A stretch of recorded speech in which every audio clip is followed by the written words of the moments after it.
The college football experience, Temple Owls 2025 season preview episode on the Sports Gambling Podcast Network is brought to you by Underdog Fantasy.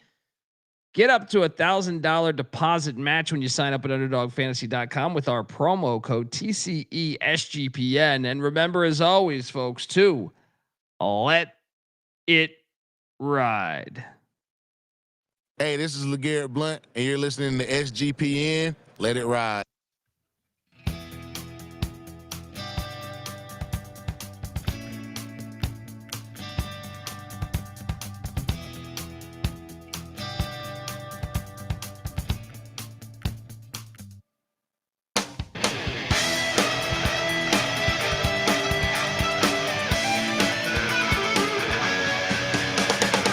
Yes, yes, yes. Woo!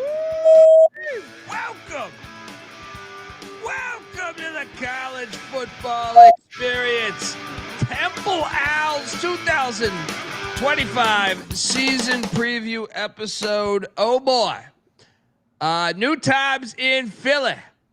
Temple Owls, a program that obviously you don't have to look that far back. 2019. You know what's crazy, man, is from 2014 to 2019, they were a bowling team every single year, bowl eligible every single year. And really, if you look back, if you take it back even further to 2009, when they hired Al Golden and he was in year 3, 9 wins, 8 wins, 9 wins. Okay, 4. Then Matt Rule comes in, he does the Rule thing year 1, he's terrible. Then 6, then 10, then 10, then 7, then 8, then 8. They got to get back there. They should be back there because they are Philly's team. Can't wait to talk about it. Remember, folks, we're breaking down all 136 teams in the land. YouTube.com/The College Experience. Get on over there, hit that like and subscribe button. And don't forget, subscribe on podcast platform as well, because I interviewed Gloria Navarez, the Mountain West commissioner, a bunch of coaches, almost every Mountain West coach. Those episodes are coming out. We didn't do video, so those are all on the audio side. And there will be even more because I'm going to ACC Media Days over the next 3 days. So hop on over there, do that. If you're wondering who the hell you're listening to, that's fair. My name is Colby Swinging Database Dan, a.k.a. Pick Dundee. That's not a pick. This is a pick. He was raised in the land down under, where a man thinks on his feet, speaks with his fists, and lives by his wits. When Dundee happened, he was a superstar. I'm probably drinking too much and celebrating too much and not sleeping. Would have killed a normal man, but no, that's gone. The medical advice I got from that was like being hit by lightning. Pretend it never happened and get on with your life. Let's go. Let's go, Temple. Let's get our shit together. Bruce Arians once coached here. Yeah. Todd Bowles. Hey, I mean, look, the Redskins, the Washington Redskins, I know the Eagle fans, they play at the Eagles, but the Redskins had a lot of greats. Trey Johnson, Leslie Shepard, Todd Bowles, all coming from Temple. I'm probably forgetting a few, too. They had a pipeline at one point. Remember Paul Palmer, just nasty running back for the Owls? Oh, yeah. Let's go. Henry Burris. Remember Henry Burris? I am joined by my co-host. He is also the host of the College Basketball Experience. And when the season tips over there, we go live every single night of the season talking college hoops. And we do the same for football. So subscribe. Give it up for Farmer Stafford, Austin Peay with the Governors. At South Carolina with the Gamecocks. And at West Virginia with the Mountaineers, Ryan McIntyre, a.k.a. Monalan Mac. How are you, brother? What's up, man? Yes, the city of brotherly love, a new era. Welcome, Coach Keeler. Let's go. Mac tonight. Come on, make it Mac tonight. Yeah, let's just start right there because I'm just going to go ahead and say this. Home run higher. I think you can make the case. This was the best hire in the offseason. And I'll start the slideshow right now. So hop on over to youtube.com. I host the FCS College Football Experience. And if you know FCS football, you know that Casey Keeler is a fucking beast of a coach. I woke up now. At the time, I remember he was at Delaware, but when I woke up to this news that he took the Temple job and left Sam Houston State, I go, whoa, I didn't even think that they could pull that off, to tell you the truth. And that's not a shot at Temple. It was just, I thought he had built that thing up, won a national championship at Sam Houston State, and came right in and won 9 games last season. And I thought a Power 5 job might have, been calling for Casey Keeler. So taking him and getting him, retaining him, which I didn't know at the time, though. I mean, I knew he was at Delaware for a while, but I didn't know he's plugged in. He's at home. This is his dream job where he can retire, because that's where he's from. He's plugged into all these high schools there, which makes it even more of a slam dunk. But he is 271 and 112. And you might look back, you see his last 4 years on the screen. I gotta comment on that, because 11-1 in 2021. The year prior, he won the Natty. In 2022, they were 5-4, but they redshirted their entire team because they were jumping to the FBS in 23, where he went 3-9 in 23 with Sam Houston State. But if you look into that, if you look under the hood with that, they lost about they were much better than 3-9. To give you a perfect idea, they went at BYU, first ever game in the FBS, and lost 14-0. This thing was a 7-0 game with Sam Houston on the BYU 10-yard line. Right? I mean, they lose to Jacksonville State and Rich Rod in overtime by 7. Liberty, who went to the Fiesta Bowl, they were inside Liberty's 10-yard line and couldn't get it in, lost by 5. FIU double overtime loss. UTEP 3-point loss. Western Kentucky 5-point loss. So that team was way better, which is one of the reasons I locked up the over last year. And he was not 7-6 last year, by the way. I forgot to add. He was 9-3 last season. I forgot to add that in. So my apologies. 9-3 last season in 2024. So disregard the 2024 part. Mac, this is a fucking home run hire. I like the staff he put together even more, but I think he's one of the best coaches in football. And shout out, I know I don't really know Brad Powers, but I was glad to see he put out his top 10 coaches list. And Casey Keeler, I think he had number 11. So he said just on my outside of the top 10, and I agree. I really agree. I think this dude's this is a home run fucking hire for Temple. Your thoughts? Yeah. When we did our AAC coaches, I forget if we had him 1, 2, or 3. I remember he was in both our top 3s, if not two or 1. So I'd have to go back and watch that to put in perspective those 2 years, the transition years. He lost 39 games in all his years at Sam Houston. 13 of those were in the transition from the FCS to the FBS. So 1/3 of his games he lost, and he was there forever, were in that transition period. So 97-39 in his time there. Then he was 86-52 at Delaware as well. And he was dominant at Rowan before that, 88-21. So closing in on 300 wins. He's going to retire at Temple, it sounds like. Temple couldn't have done better than this. I mean, this is an A+ hire. Great hire. And Casey Keeler. Wait, did I fuck this up? I think I might have fucked this up. That's what happens when you rush. But give me a second. He's inheriting Stan Drayton's Temple Owls, which were not the greatest, a season ago. So, hang on one second. I'm just going to put up. While you're doing that, I actually was surprised that they actually won 3 games last year. Well, Stan Drayton year 1 actually overachieved, in my opinion, even though they were a disaster. But look, so last season they were 121st in scoring offense, 82nd in pass offense, 126th in rush offense, and 125th in overall offense. There was 134 teams last year, so they were a bottom 10 offense. But he went out and he hired Tyler Walker, who was the offensive coordinator at Montana State. Once again, I host the FCS College Football Experience. Montana State has been fire in this in the FCS. So I like this hire a lot, Mac. 125th. Remember that, because I'm just going to go ahead and say they're going to be better, but they retain their starting quarterback, Evan Simon, who started at Rutgers and Temple, 20 touchdowns, 16 interceptions. Obviously not setting the world on fire there, but it's good to have some depth there. They also brought in kid that I am familiar with out of California. I believe Baldwin Hills, if memory serves me correct, or was it? Maybe it's Lawndale.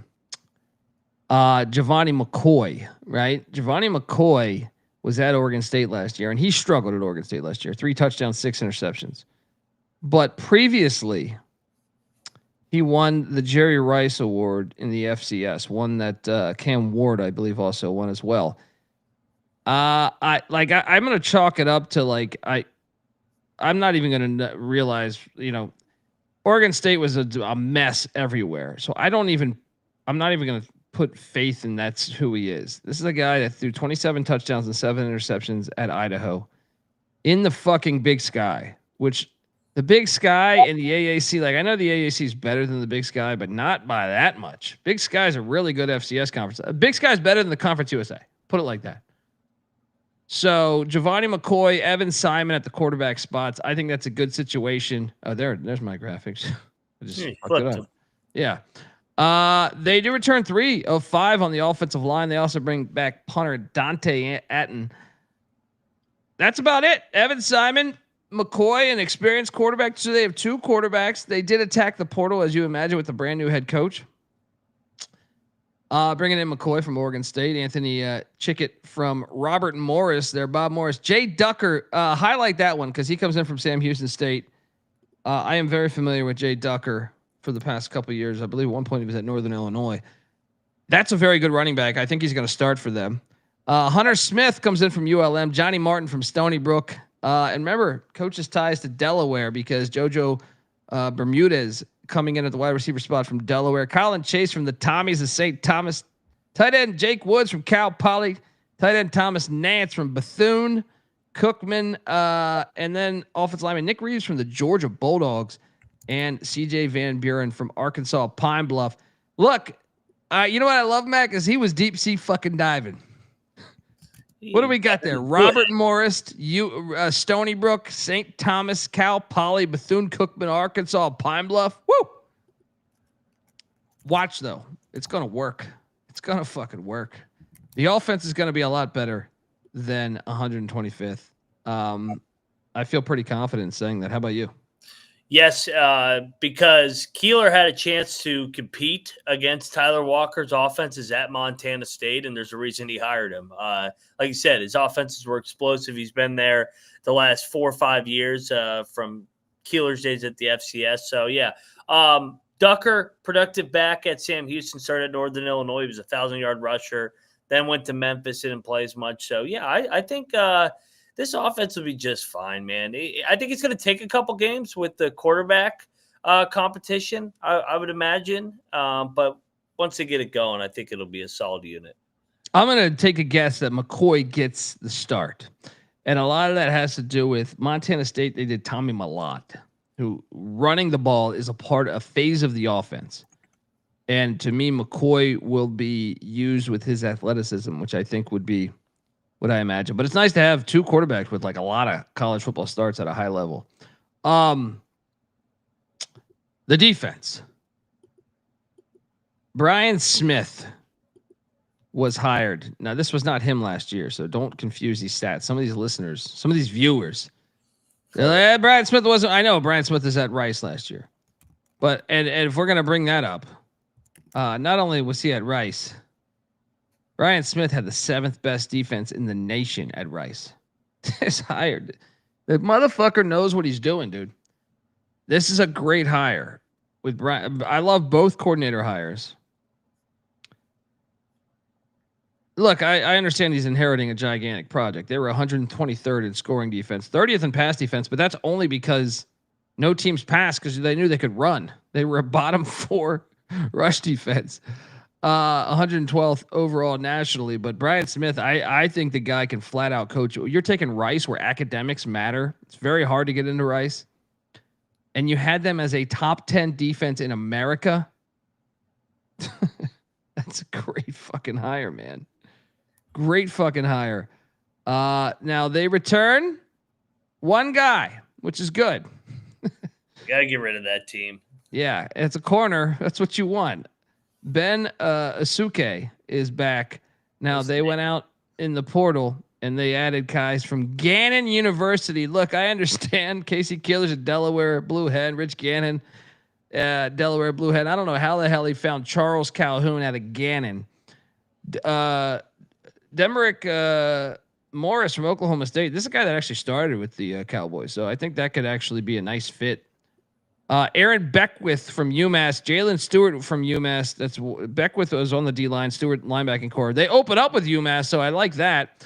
Linebacker Ty Davis, once again, his Delaware ties coming through. Willie Love, a linebacker from Monmouth, coming in, and Javen Brown from Kentucky coming in. They also went to the secondary and they attacked the secondary. Dante Pollard from Samford in the FCS, Earl Culp from Purdue, the Boilermakers.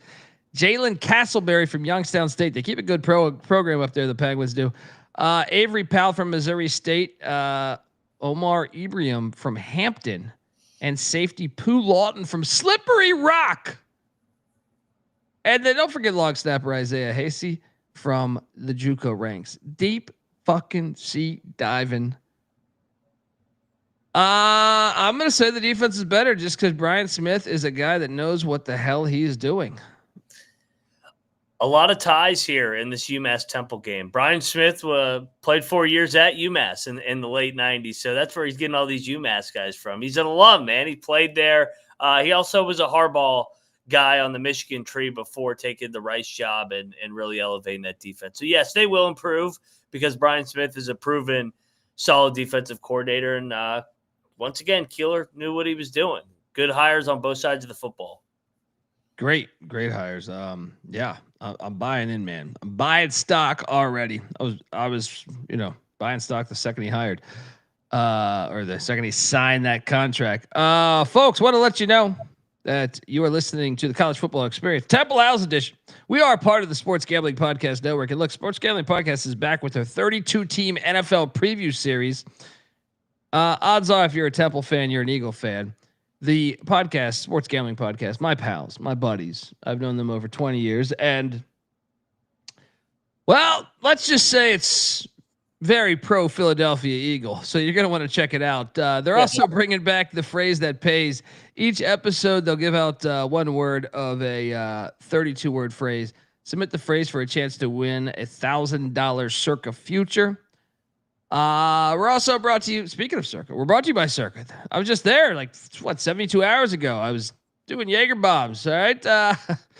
Look, Circa in downtown Las Vegas is incredible. If you haven't been, you need to go. All right. It's the world's greatest sports book, Circa Las Vegas. And guess what? They're hosting the world's biggest pro football contest, Circa Million, Circa Survivor, and Circa Grandissimo, with over $21 million in guaranteed prizes. You can't call yourself a true DGen if you're not competing in the Circa football contest. Come hang out with the Sports Gambling Podcast guys, all right, at the Circa contest weekend, August 21st to August 23rd. Me and Mac, the College Football Experience, will also be there doing live shows regarding Week 0, Farmageddon, and a slew of other great games. Always a Hawaii game, getting Stanford at Hawaii, and a bunch of other. It's our first dose of football, so we're going to be loving it. Portland State, Tarleton State. I mean, hell, when's the last time you had a grand on Portland State? All right, come be a part of this thing. Neil Lomax days. Plus, you get 15% off a stay at the Circa with the promo code SGP15. The contests are open for everyone, too. Sign up in Nevada, play from anywhere with the help of SGPN's official proxy. Go to footballcontest.com. Use our promo code SGP to get $50 off your proxy fees. We're also brought to you by Underdog Fantasy. Yes, Underdog Best Ball Mania is happening all summer long, giving away $15 million in prizes, including $2 million to first place. There's no waiver wire, no arguments about trades. Best Ball is the best way to play fantasy football, folks. So sign up, and when you do, use our promo code TCESGPN to claim your special pick plus first-time deposit offer up to $1,000 in bonus credits there. UnderdogFantasy.com, promo code TCESGPN. All right, we are back. Love these hires. And I love Temple football. I truly have a place in my heart for Temple football. However, we must talk about the state of the program, Mac. And I think the program is looking sharp with the Casey Keeler hire and then his other assistants he's brought on. However, we also talk about stadium. And I have major issues with what they do. So Temple plays at the Link. Yeah. Which I am giving this around youtube.com/the college experience. 22 years young is the Link. They used to play at Veterans Stadium prior to that. But they used to have a stadium on campus, which they, for stupid reasons, got rid of. But look, the Link is 22 years young. I'm giving this a 3 of 10. Now, I love outdoor football, and that's great that that's there. Remember that Eagle playoff game with the Rams? Fantastic. Get football games out in the snow the way the game should be. But Temple's a private school, man. What is that? Can you Google the current enrollment of Temple? I think it's like, 6, 7, 8,000 if I had to bet. Maybe a little bit more, right?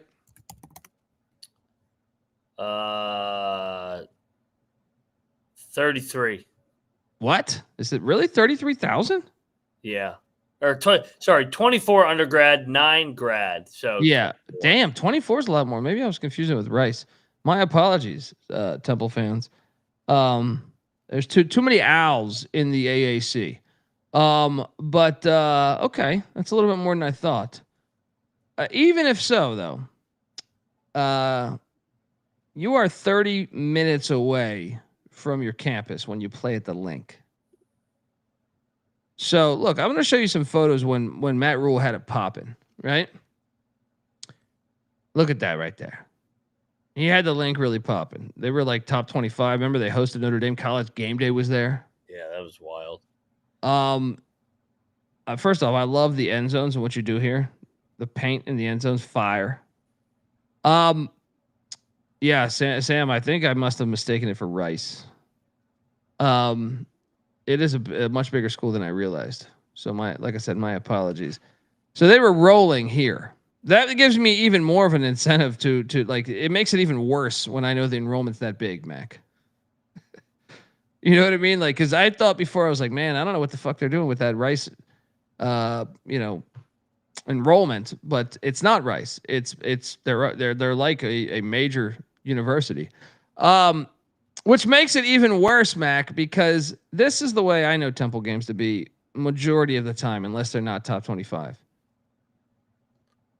I have said this for years on this show, man, and I love Temple football.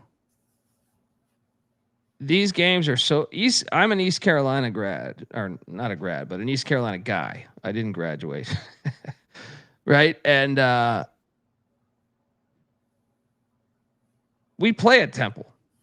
I watch a lot of Temple.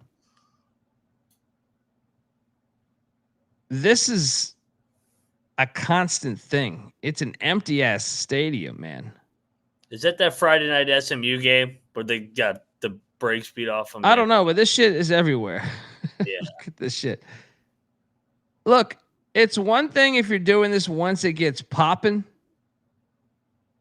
It doesn't make sense to me why. First off, there is okay, I get it. You trashed a great stadium, which I have a photo of in a second in a second you'll see.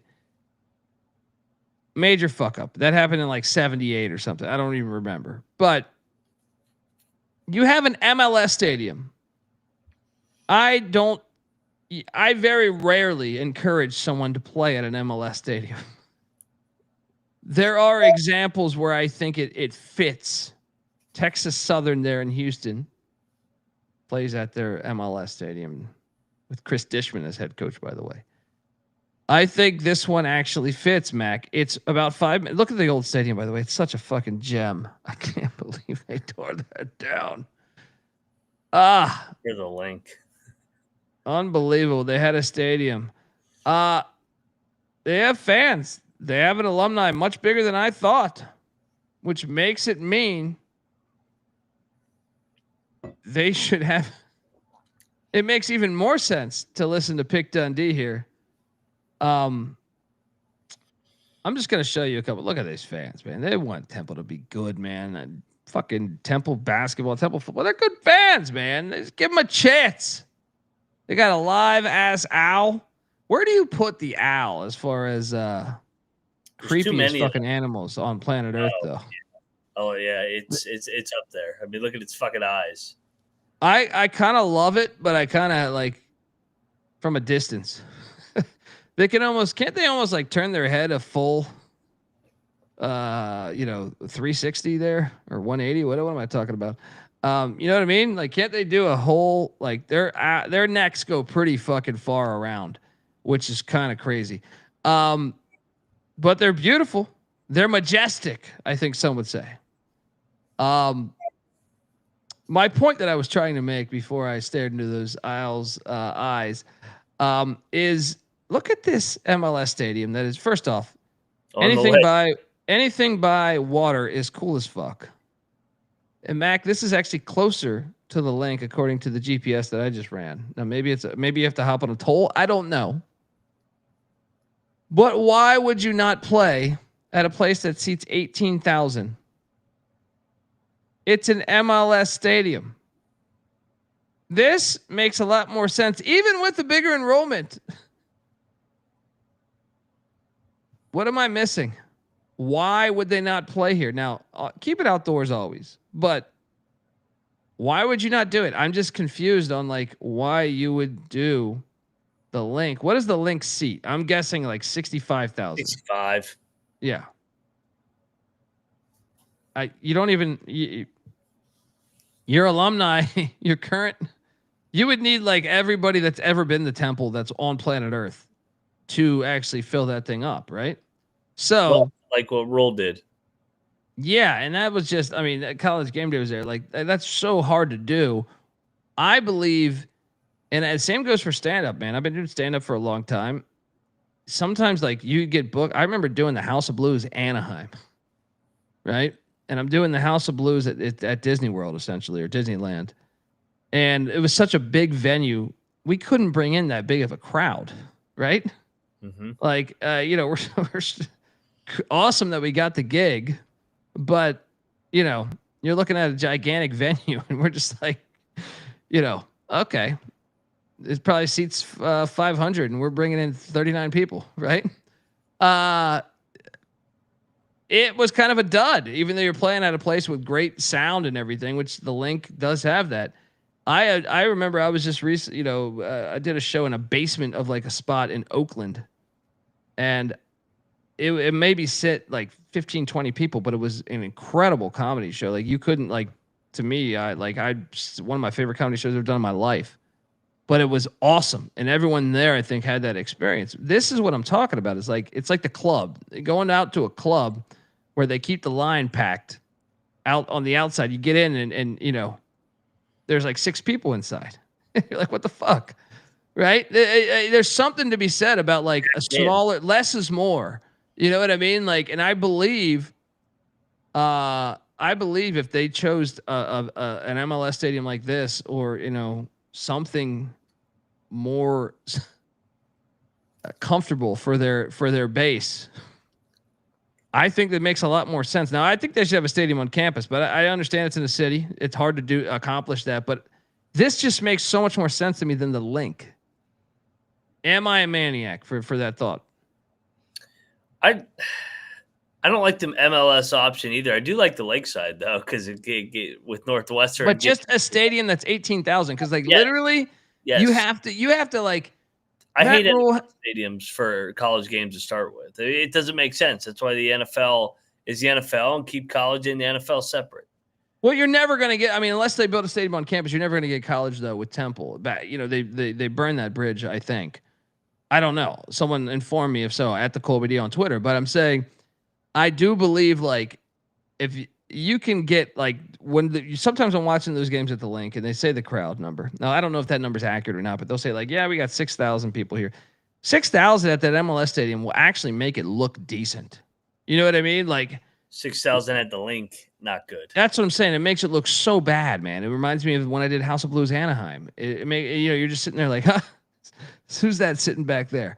Right? Like, I don't know. I give it a 3 of 10 because the link, look, the link is actually the NFL stadium situation is so fucking bad in the NFL that I actually think the link's like a top 5 or 6 stadium in the NFL.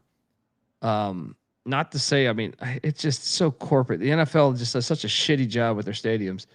What do you give this thing 1 to 10? 2. I mean, there's nobody there. And I hate the Eagles, so yeah, they get downgraded. 2. It sucks, man. Like you said, the rule thing was great, but that's an outlier. There's nobody ever. And it wasn't even the rule thing his entire tenure. Yeah. You have to go to the time he was like ranked number like 12 in the nation or whatever it was. Shit, there you know. And they had Robbie Anderson, right? And the PJ Walker. Oh, if you go back, I know who they're playing there. They're playing Penn State. Oh, so those are Penn State fans. Yeah, Okay. you can see the Penn State logo on the TV. I mean, that's why that thing's packed in. Well, that's what I'm saying. Is like you choose like I am not. Their old stadium's so great too. I am not saying they should like. I'm very rarely say they should play at a soccer stadium, but I actually think it's logical. First off, if the Google Maps is correct, which I believe it to be, it's actually closer to your stadium. That shit matters in college. When you're 7 whiskeys deep and you're like, I don't know, man, I go out to the fucking link. You know what I mean? Like, it's like Georgetown playing at the Wizards Arena. That shit's awful. DB Cooper saying, what's worse, the link? Link is way better than the Death Star. Death Star is an abomination of fucking like football should not be played there. That's a place where you drop fucking ecstasy and listen to EDM or some shit. You know what I mean? Like that.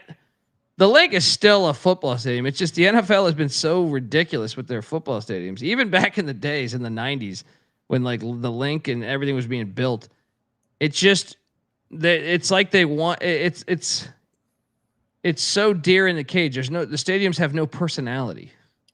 Whether it's, this goes back to like the Meadowlands in the 70s.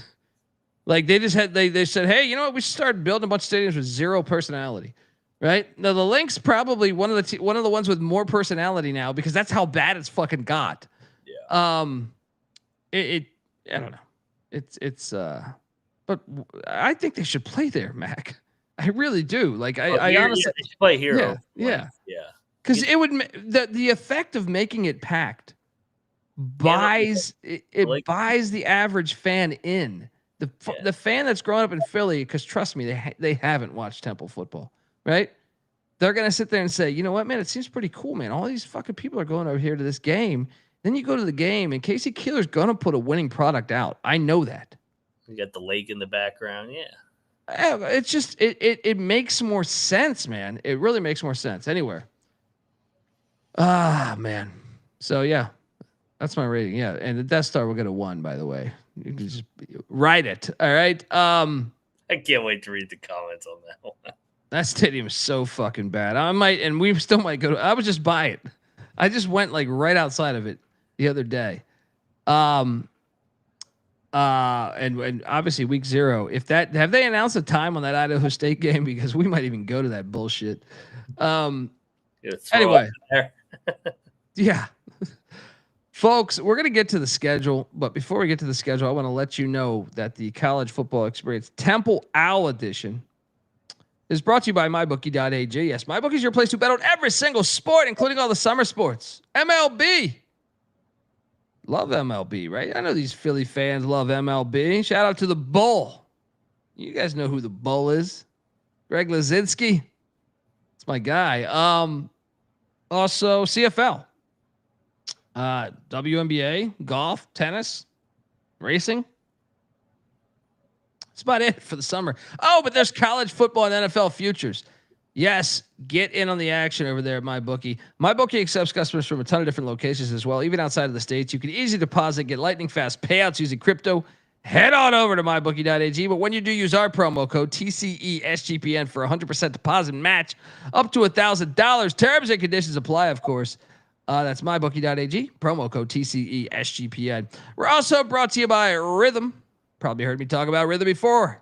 They just dropped a new game-changing feature called Power Trends. These are AI-detected patterns where Rhythm's model has consistently won and has a very high ROI. Think like a strikeout prop that wins 59% of the time when the line and win probability hit a certain range. Power Trends are updated daily and exclusive to Rhythm and Rhythm only. No touts, no noise, just clean data-backed bets, baby. Look, the MLB power trends are 254 and 147 this year, a win rate of 63%, and an ROI of 4.5% their last 400 bets. Whew! The WNBA power trends, 35 and 20 since they launched. 20.7% ROI. Get on over there. Download the Rhythm app. Check out Power Trends and start betting smarter. You know we will be. Get your free 7-day trial period today. SportsGamblingPodcast.com/rhythm. That's RITHMM. That's SportsGamblingPodcast.com/rhythm. All right. Big Bird, they still are playing at the link. I'm just proposing that they should play at whatever the hell. This is like the Subaru Center or something. Honestly, they could just roll up on on an elementary school field, and it makes more sense to me. You could go old school and have people bring out their cars as the fucking turn on their headlights. You know what I mean? Like they do at South Dakota School of Mines, right? State of the program though does matter with that, Mac. I'm giving it honestly, I think they're in good hands moving forward. But they were a 1 if you asked me last year. So I'm giving it a 4 right now, and I think next year it'll probably be a 6. How about you? Yeah, I think I'm going to go 5. I think they hit a home run higher, but now they need to. It'll take a minute to get it going. All right. Well, let's start talking about this schedule because I think they might be able to get it going week 1 when they head to Amherst, Massachusetts to take on the Minutemen. Northeast football truly back. We already previewed UMass. It's out there. I took Temple. You took UMass. I'm going to beat you. All right. I made Benedict this. After looking at the Temple coaching staff and Brian Smith being a UMass alum, I kind of like Temple now. Oh boy, Yeah. please keep talking here because you know what I hear? I hear a little bit of George W. Yeah. I think tide turning. As I remember, I was raised in the desert, but tides kind of turn. It's easy to see a tide turn. Did I say those words? So you're taking Temple with me, huh? I'm taking Temple. I give it Keeler. I think Philly J in the chat is onto something. I trust Keeler a little bit more than Harasmiak. I greased up the Minutemen on their episode. You know, this is how you gain fans. You take each of them on each episode. Hey, Temple needs to take those fucking notes. All right. Yeah. Hey, you know, I was well on the over with UMass. I can give one back and still be on the over. So yeah, give me Temple 1-0. I got them 1-0, and then the Howard Bison come to town. I believe Edwin James's sons graduated from, so I don't think he's back this year. But I haven't done a deep dive on Howard yet in the FCS. But Howard did win at UNLV in one of the crazier games over the past 20 years of college football that no one knows about. Howard was a 43.5 point dog, and they won outright at UNLV. Watch out for these Bisons, my point. But I got Casey Keeler. He knows that shit. He probably remembers that game. Temple 2-0. What are you doing here? 2-0, man. This kind of an opportunity to get off to a nice start here to begin the Keeler era. Yeah, 2-0, and then my favorite game on the schedule. It's a home game. What the fuck is this? Oklahoma, for some reason, wanted to go to the link. Recruiting? I have no fucking idea. Because nowadays you could just buy the play. Like now, like the player. Oklahoma at the link. If I had to guess, I'm gonna just. Here's my guess. This series goes back to 1940. They did a home and home, right? Last year Temple played at Oklahoma, or if not, last year was the year before. Mac, in my opinion, Oklahoma. If I had to guess. Oklahoma's athletic director is retiring. I forget his name right now, but he's been there since the 90s. They had a losing record to Temple. I think they wanted to correct that because Temple was winning the all-time series before last season. Or maybe it was tied up. I forget. Either way, You start talking to some of these old school teams, they like really care about their win percentage against other teams, even though games are played in like 1912. I think they probably sought this out to get the winning record against Temple, if I had to guess. One thing that I do find interesting, Mac. What if Oklahoma sucks? Well, I mean, then Keeler and that defense could muck it up and keep it somewhat close. But I mean, Oklahoma, from a talent, speed, athlete standpoint, they should blow them out. I know. I'm just trying to build drama. Maybe Mateer has one of those games he just throws a bunch of interceptions. Crazy shit. Sam Houston didn't play Oklahoma 2 years ago, right? That was No. Houston. Yeah. All right. 2-1. Yeah, 2-1. Terrible game. Shout out to Philly J saying bring back the Redskins. Amen. Amen. I do completely agree there. Let's honor Native Americans, not delete them. Then they head to Atlanta, Bobby Dodd Stadium, to take on Brent Key and the Georgia Tech Yellow Jackets. This is the Jeff Collins Bowl. And as much as I like Casey Keeler, I like Brent Key. I'm actually going to interview him tomorrow if all goes well. I like Temple to lose this game. Yeah. Give me a 2-2. Yeah, we're very bullish on the Georgia Tech Yellow Jackets this year. So, yeah, give me Georgia Tech. 2-2 for me. I will say this, though. Georgia Tech opens up at Colorado. I think week 2 they get Gardner Webb, if memory serves me correct. They call quarterback power a lot, and which is why maybe he gets hurt. Well, I'm saying Haynes King missed, I think, 2 or 3 games last year. The reason why I bring that up is because Zach Piron, their backup that played really well, is now the starting quarterback of South Alabama. So if for some reason that could get a little dicey, but I don't think week 3 is probably a little too early in the year, and I don't wish injury on anybody, especially because I took Georgia Tech to make the playoffs. But I'm just saying it is always risky when you run a quarterback that much. But yeah, 2-2. Yep. They come out of that. They get a bye week. Shout out. Look at Paul Palmer. And look at this fucking Temple Owl mascot. This thing is great. They come out of that. And the UTSA Roadrunners are coming to Philly on October 4th. I have UTSA winning this game because I'm kind of bullish on UTSA this year. What are you doing here? Yeah, we both love UTSA. We think they could be a fringe playoff team, to be honest. Yeah, I'm going to stick with UTSA. Temple's not there yet under Keeler. Then after that, the Navy midshipmen come to town. We are high on Navy as well. But I will say this. Navy plays a lot of close games traditionally with that offense. The downside of that offense, which I love that offense. I think more teams should run a triple option personally. I think it'd be a lot smarter if for a lot of teams, you'll go bowling every year pretty much. But I will say this. One little fumble here, turnover there, missed field goal there, and you can lose to anybody. Yeah. But I'll take Navy to win this game. What are you doing here? I'll take, Navy. We're high on Navy. Navy's got all that experience coming back. Temple's not there yet. So 2-4, 4-game losing streak, and you hit the road to the clit. There we go. Jerry Richardson Stadium there. This is anyone's game. I got no fucking idea who's winning this game. Oh man, 2 first-year head coaches. I kind of think Temple's roster might be slightly better, but I don't know. It's at Charlotte. I'll put it like this. Temple has back-to-back away right now. They go at Charlotte, and then they go at H.A. Chapman Stadium in Tulsa, Oklahoma.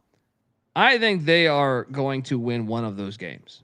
It's possible they win both, to tell you the truth. Those are both coin flip games. I'm just banking on the coaching staff. I like Tim Albin at Charlotte. I like Trey Lamb at Tulsa, but I just think they'll get 3 wins by the end of the October 25th. game there. What are you doing? What do you agree with that assessment? Do you have one in both? Do you have them losing both? No. I have a 1-1 split. I think Charlotte wins. I trust Auburn more. So yeah, give me a loss at Charlotte, 5 losses in a row. Then they snap it in Tulsa to get to 3-5, headed into the final third. Then they host my East Carolina Pirates. I'm a little afraid of this game, to tell you the truth, man. Just because, and NC Nick was onto this, not with ECU, but just when you have a sleepy environment, and that in the Americans, so many teams are from the South. Like, you know what I mean? Like FAU, South Florida, ECU, UAB, you know, UTSA. Like, these are all hot. Tulane, Memphis, hot destinations. And you got to go to a stadium with 16 people in the bitter cold. There's nothing you're going to like about this trip. I'll take ECU. I'm just saying UCF struggled here, man. UCF, when they were rolling, struggled here. Give me ECU, but I do think this might be a little more than we bargained for. Look for me to potentially jump on Temple in the points. So what are you doing here? Luckily for ECU, at least you have a bye week before this to get healthy. So I'll take ECU 3-6 for me. Yeah. Cannabis Capper, ECU is tomorrow. Glad to see you're paying attention. We're talking Temple, buddy. Then after that, they head to West Point, Mikey Stadium, folks. If you haven't been to Mikey Stadium, got to get up there. Mikey Stadium, one of the best stadiums in college football. The series goes back, 84 years, I think it is, or 85 years. I'll take Army, but I'll tell you this, man. Army's replacing a lot. I was doing a deep dive on Army recently, and I was like, shit. You know, I love my Black Knights, but I was like, they are replacing a lot. And this will be have them going though at this point. But this will be the second option team Temple faces in you know, they played Navy like 3 or 4 weeks before this. So that is beneficial in my opinion to Temple, but I will take Army to win 17-16. What are you doing here? I got Army. I think Army will be playing better ball second half of the year this year under Monken. Then yes. Bye week. Look at that. Todd Bowles making a hardcore tackle for Bruce Arians. That was his college coach. Got to bring back those days. Let's go. You come out of the bye week. And this is okay. This is the one no one's predicting. Yes. Remember how Tulane finished last year in the cold? No, this is one I'm all over this, buddy. Yeah. I love first year coaches late in November. This is November 22nd. And let me tell you, these New Orleans boys do not want to be playing in cold ass Philadelphia on November 22nd. This is my upset special. Give me a 4th win for Temple. What are you doing here? Cosign. Yeah. I think this is a great spot off the bye week too. They get a bye week. Tulane did not finish strong to end the year. I think they may struggle down the stretch as well this year. So yeah, give me Temple upset. Yeah. Good coaches late in the year, their first year. And then they head to Denton, Texas for the final game of the season against the Mean Green. They could win this. This is a crazy game to me because like I like North Texas hiring Sam Houston State's defensive coordinator, bringing in all of Sam Houston State's defense. But who knows those tendencies better than Casey Keeler because he was Sam Houston State's head coach. And then there's this other element. North Texas might have already fired Eric Morris' agency there at head coach because the guy is coaching for his life. It makes it incredibly hard to project. To me, like if Morris's offense, because his offense has been fine, the defense been ass. If the Sam Houston defense becomes essentially Sam Houston at North Texas, they might have something, and I think it's worth taking a shot on their stuff. We're going to talk about them. We haven't done their preview yet, but I'm kind of buying in there. Look, I'll say loss, but this is one that, like, honestly, we won't know until around that time, which is a good reason why we do our weekly show. Because, like, if you're telling me Eric Morris is already fired, I'll take Temple. But then if you're telling me Temple or North Texas is playing for, like, I do think they could be a sleeper in the conference this year. So I will say loss, but I definitely wouldn't mark this down as automatic. I'm gonna go win. I think they pull off 2 upsets to end the year, 5-7. Keeler once again gets his guys playing well in November.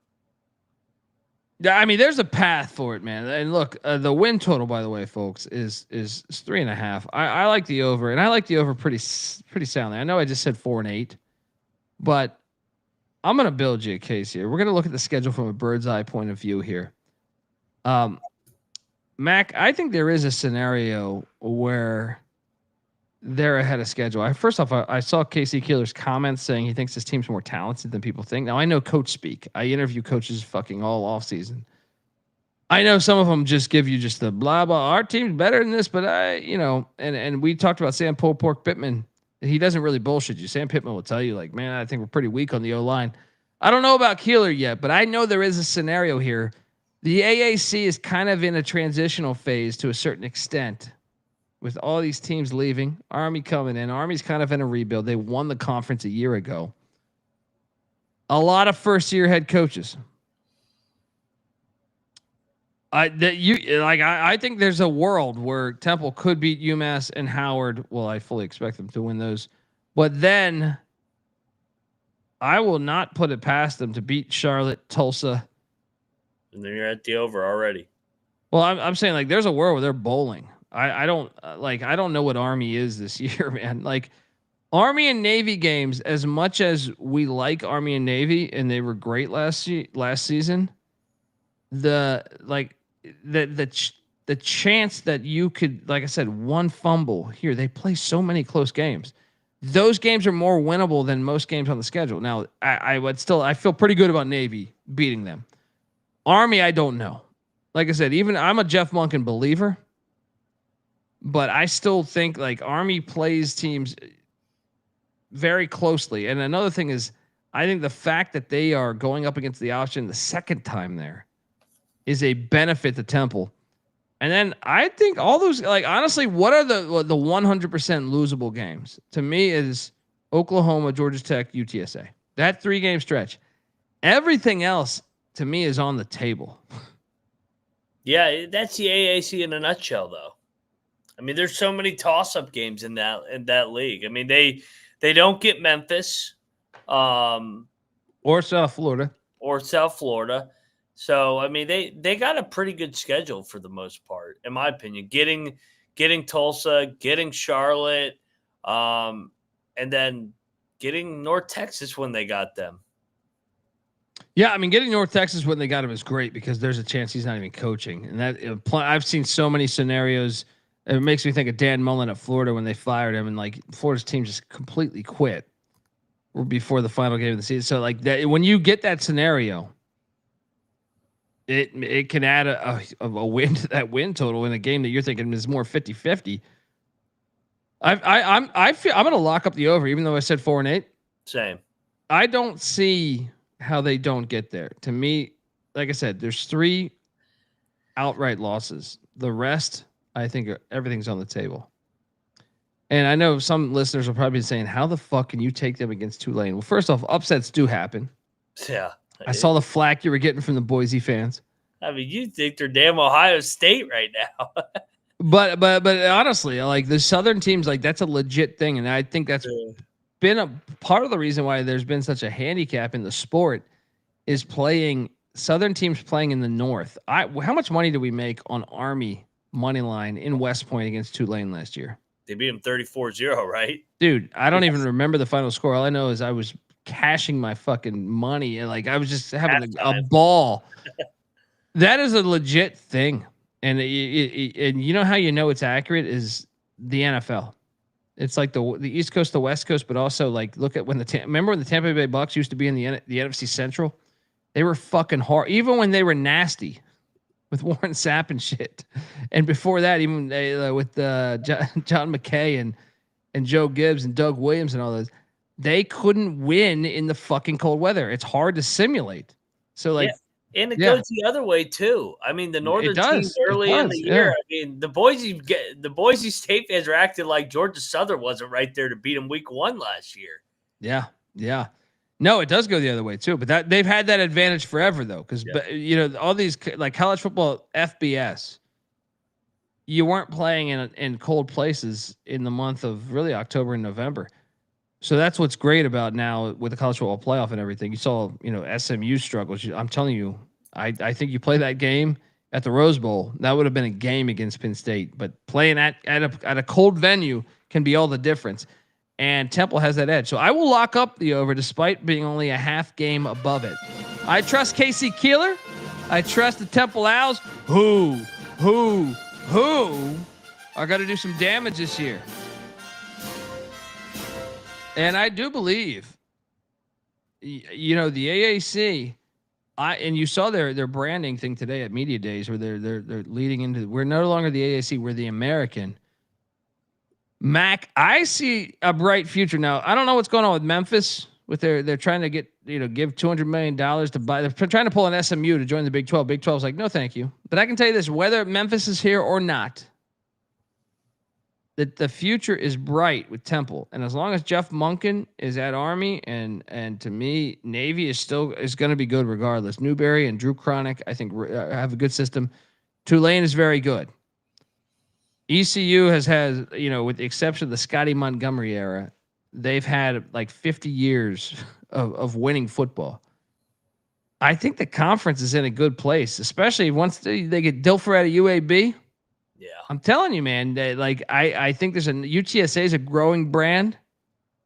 Tulsa's been a good school, almost like an ECU's vein. They're kind of out there, but they win more years than not. It wasn't that long ago they played for an AAC championship with Zaven Collins. So I think the conference, is in decent shape. And if you're a Temple Owl fan, Casey Keeler is going to get you to the top of that. I really believe that. I really believe they're going to be like a power in this conference moving forward. How about you? I agree. Like Keeler has won wherever he's been, and there's a reason he took this job. He didn't just take this job to retire. He thinks he can win there, and it's wide open.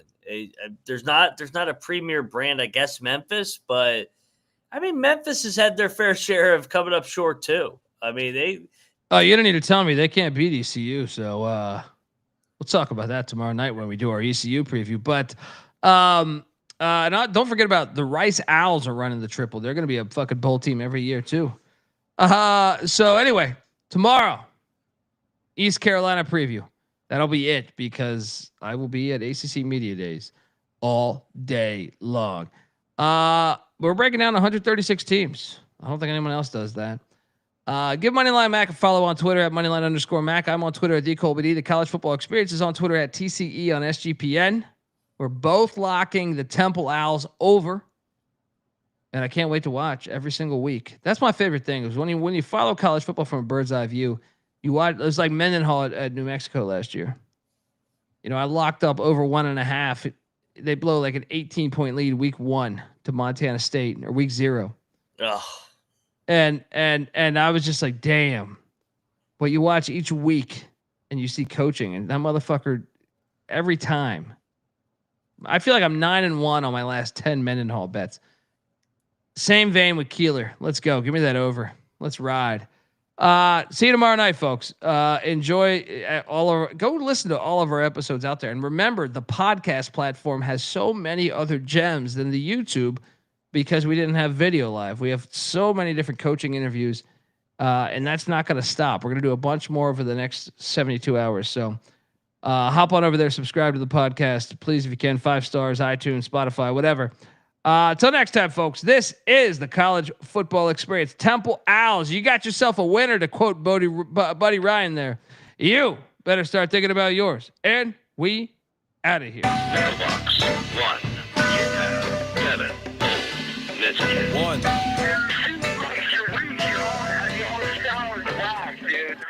I'm not saying I'm impossible to outsmart my body and soul, or nothing without heart. I'm not saying I'm impossible to outrun. Mind, body, and soul are nothing without love. And I'm not saying I'm impossible to outdo. Mind, body, and soul are nothing without truth. And I'm not saying it's impossible, but you're nothing without yourself. We're the obsession to be a part of that, started that. Mind over matter don't matter in the market. I've seen much smarter cats have heart attacks, largely cause leaders need lambs to be lethargic. Match wits with the half-wit phantom. I don't need jumper cables or mic cords to analyze an analytical anthem. Between my two ears, an engine pumping the life force. Force field for your grip on the grievance. Still gonna feel unchallenged and bored stiff. So arrange the pieces to prepare cohesive. All the hard work will go largely ignored if your hands are covered with post-its and paper cuts. You need to have your voice in the vice grip. The one who made it famous ain't the one who made it up. You don't get overtime just for working the night shift.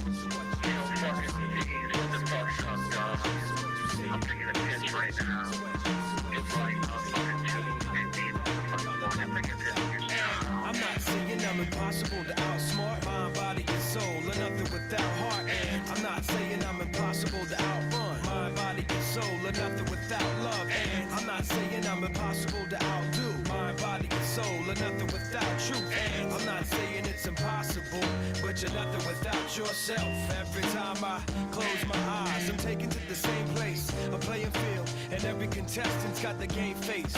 Everybody's yelling, you ought to play it safe. Make sure them shoes are tied and ankles taped. Shake the cobweb, hit the ground running. This is how cunning I can get with the footwork. You're doing it right, well, it shouldn't hurt. Flirt with greatness, still I run the famous. Nice high heels, I got mics for spice. Trampling the home team and their turf for life.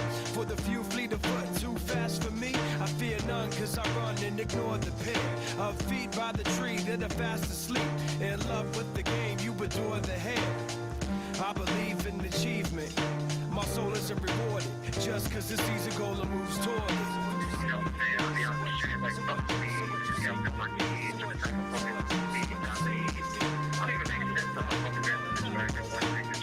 I'm not saying I'm impossible to outsmart. Mind, body, and soul are nothing without heart. And I'm not saying I'm impossible to outrun. Mind, body, and soul are nothing without love. And I'm not saying I'm impossible to outdo. Mind, body, and soul are nothing without truth. And I'm not saying it's impossible,